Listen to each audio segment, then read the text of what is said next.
Assalamualaikum warahmatullahi wabarakatuh. Di sini saya akan menjelaskan mengidentifikasi segmen pasar dan memilih pasar. Yang pertama, pemasaran sasaran. Kegiatan untuk membedakan segmen-segmen pasar utama, membidik satu atau dua segmen itu dan mengembangkan produk dan program pemasaran yang direncana khusus bagi setiap segmen. Ada 3 langkah utama pemasaran sasaran. Yang pertama, segmentasi pasar. Mengidentifikasi dan membentuk kelompok pembeli yang berbeda yang mungkin meminta produk dan bauran pemasaran tersendiri.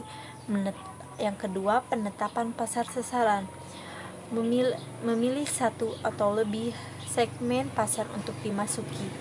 Yang ketiga, penetapan posisi di pasar. Membentuk dan mengkonsumsikan manfaat utama yang membedakan produk dalam pasar.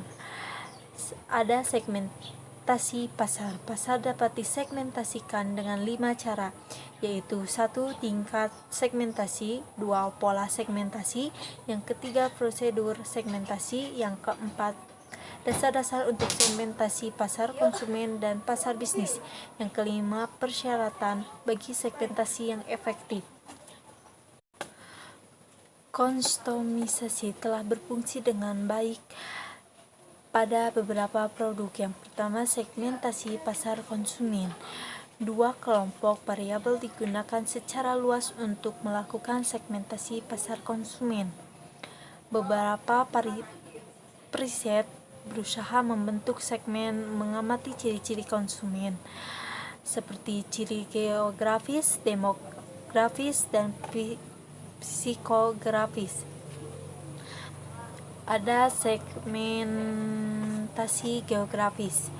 Segmentasi geografis mengharuskan pembagian pasar menjadi unit-unit geografis yang berbeda, seperti negara-negara bagian, wilayah provinsi, kota, atau lingkungan rumah tangga. Yang kedua, segmentasi demografis. Segmentasi demografis, pasar dibagi menjadi kelompok-kelompok berdasarkan variabel seperti usia, ukuran keluarga, siklus hidup keluarga, jenis kelamin, penghasilan, pekerjaan, pendidikan, agama, ras, generasi, kewarganegaraan, dan kelas. Variabel demokrasi merupakan dasar yang paling populer untuk membedakan kelompok-kelompok pelanggan. Yang ketiga, segmentasi psikografis. Psikografis adalah ilmu yang menggunakan psikolog dan demografik untuk lebih memahami konsumen.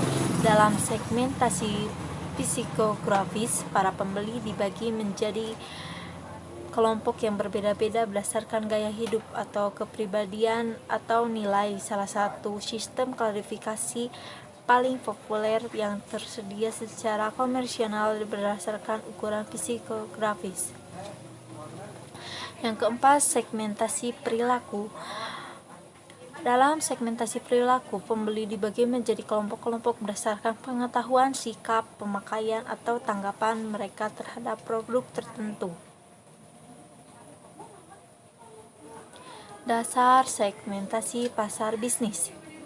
Pasar bisnis dapat disegmentasikan dengan menggunakan beberapa variabel dengan digunakan dalam segmentasi pasar konsumen, seperti geografi, manfaat yang dicari, dan tingkat pemakaian. Nama pemasar bisnis juga dapat menggunakan beberapa variabel lain. Pendapatan pasar sasaran. Setelah perusahaan mengidentifikasi peluang-peluang segmen pasarnya, ia harus mengevaluasi beragam segmen dan memutuskan berapa banyak dan segmen mana yang akan dibidik. Ini membuat beberapa pariset pasar membela pendekatan segmentasi pasar berbasis kebutuhan. Kriteria segmentasi yang efektif: 1. Dapat diukur, 2. Besar, 3. Dapat diakses, 4. Dapat dibedakan, 5. Dapat dilaksanakan. Mengevaluasi memilih segmen pasar. 1. Konsentrasi segmen tunggal.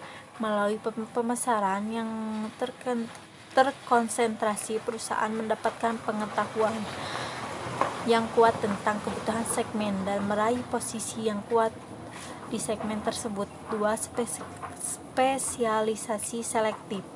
Yang ketiga, spesialisasi produk. Yang keempat, spesialisasi pasar. Yang kelima, cakupan ke seluruh pasar.